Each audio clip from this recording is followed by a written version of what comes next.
Hi friends, welcome to our channel. ఈరోజు AP cabinet meeting జరిగిందండి. ఇందులో భాగంగా వాలంటీర్లపై సీఎం చంద్రబాబు గారు కీలక వ్యాఖ్యలు చేయడం జరిగింది. ఏంటంటే అవి వాలంటీర్లు గత ప్రభుత్వ కాలంలో ఉండగానే వాళ్ళకి రెన్యువల్ చేయలేదని చెప్పడం జరిగింది. అలాగే వాళ్ళ రెన్యువల్ టైం కూడా ముగిసిన కారణంగా వాళ్ళకి జీతాలు రావు అని చెప్పడం జరిగింది. అలాగే మార్చి, ఏప్రిల్, మే ఈ 3 నెలలు ఒక ఆర్డినెన్స్ ద్వారా జీతాలు ఇవ్వడం జరిగింది. ఆ టైంలోనే చాలా మంది వాలంటీర్లు రాజీనామా చేయడం జరిగింది. కాబట్టి రాజీనామా చేయలేని వాళ్ళకి ఒక ఆర్డినెన్స్ తీసుకొచ్చి ఆ టైంలో వాళ్ళకి శాలరీ ఇవ్వడం జరిగింది. సో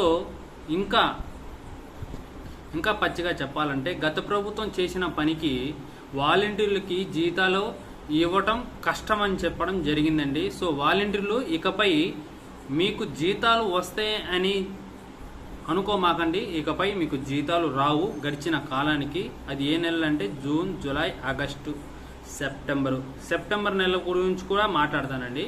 ఈ 3 నెలలు అనేది మబ్బు పెట్టడం ఎగ్జాంపుల్ చెప్పాలంటే అదే అండి. ఎందుకంటే జీతాలు ఇస్తాం, పని చేపిస్తాం అని ఏ విషయము చెప్పలేదు. బట్ ఏంటంటే ఒక కమిటీ వేసి దానికి సంబంధించి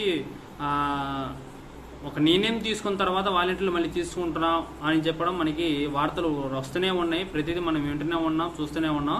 బట్ ఈ రోజు మాత్రం శాలరీలు వస్తాయని చెప్పేసి ఇన్ని రోజుల నుంచి వెయిట్ చేస్తున్న వాలంటీర్లు అందరికీ కూడా ఇది ఒక బ్యాడ్ న్యూస్ అనుకోవచ్చు. ఎందుకంటే వాలంటీర్లకి ఇకపై మీకు శాలరీ పడదండి. శాలరీలు పడుతుంది అని ఎదురు చూశారు. బట్ మీరు ఇంకా ఏం చెప్పడం జరిగిందంటే ప్రజెంట్ ఉన్న గవర్నమెంట్ లాస్ట్ ఇయరే మీకు రెన్యువల్ టైం అయిపోయింది కాబట్టి అసలు రికార్డులే లేరు, మీరు మీకు ఎట్ట శాలరీ ఇస్తామని చెప్పేసి మనకి ఇప్పుడు చెప్పడం జరిగింది. సో ఇంకా మీకు వాలంటీర్లకి ఆ శాలరీలు అయితే పడదు. అలాగే జూన్, జూలై, ఆగస్టు నెలలో పడదు. ఓకే, ఇప్పుడు వరదలు వచ్చింది సెప్టెంబర్ నెలలో వరదలు వచ్చినప్పుడు వాలంటీర్ల చేత వర్క్ చేయించుకున్నారు విజయవాడలో ఉన్న వాలంటీర్స్కి. అలాగే గుంటూరు జిల్లాలో ఈ మధ్య కొంతమంది తీసుకున్నారు. అది పూర్తిగా మనకు తెలియకుండా మనం మాట్లాడకూడదు. అయితే ప్రజెంట్ విజయవాడలో జరుగుతున్న వరదలు అంటే విజయవాడలో వచ్చిన వరదల కారణంగా వాలంటీర్లు కొంతమంది వరద సహాయంగా వాలంటీర్లు వర్క్ చేయడం జరిగింది. సో వాళ్ళకి కూడా శాలరీలు పడుతుంది అని మాత్రం అనుకోమాకండి. మ్యాక్సిమం పడకపోవచ్చు, 1వ తారీఖు గడిస్తే కానీ శాలరీలు పడుతుందో లేదో కానీ తెలీదు. మ్యాక్సిమం శాలరీ అయితే పడుతుందో లేదో మాత్రం 1వ తారీఖు తెలిసిద్ది.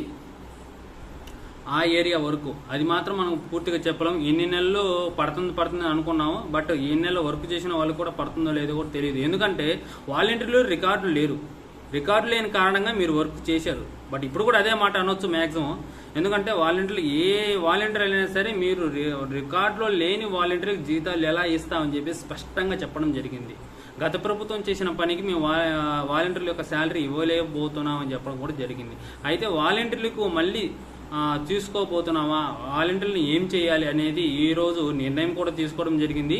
ఏంటంటే అది సచివాలయానికి వాలంటీర్లు కలిపి ఒక వ్యవస్థలాగా ఉంచాలని చెప్పేసి ఒక నిర్ణయం తీసుకోవడం జరిగింది. దానిపై ఇంకా కీలక విషయాలు ఇంకా త్వరలో రాబోతున్నాయి. తదుపరి నిర్ణయాలు తీసుకున్న తర్వాత మనం మాట్లాడుకుందామండి. ఇంకపై వాలంటీర్లకి జీతాలు పడతాయని మాత్రం అనుకోమాకండి. ఎందుకంటే స్పష్టంగా చెప్పడం జరిగింది. ఈరోజు శాలరీలు పడుతుందని చెప్పేసి వాళ్ళు చాలా మంది ఎదురు చూశారు. కానీ ఇప్పటి వరకు మీకు శాలరీలు పడతాయి అని చెప్పి అపోహలోనే ఉన్నారు. బట్ ఇప్పుడు నుంచి మీకు పడదని స్పష్టంగా నేను చెప్తున్నానండి. వాలంటీర్కి సంబంధించి ఎటువంటి డౌట్ ఉన్నా సరే ఏమైనా కామెంట్ చేయాలంటే కింద కామెంట్ సెక్షన్లో కామెంట్ చేయండి. మీ యొక్క సమస్యలను ఉంటే ఖచ్చితంగా మీకు ఆ సమస్యకు సంబంధించి ఒక వీడియో కూడా చేయడం జరుగుతుంది. అంతేండి ఈ వీడియో కనుక మీకు నచ్చినట్లయితే ఖచ్చితంగా లైక్ చేయండి, షేర్ చేయండి, సబ్స్క్రైబ్ చేయడం మాత్రం మర్చిపోకండి. Thank you for watching. జై హింద్.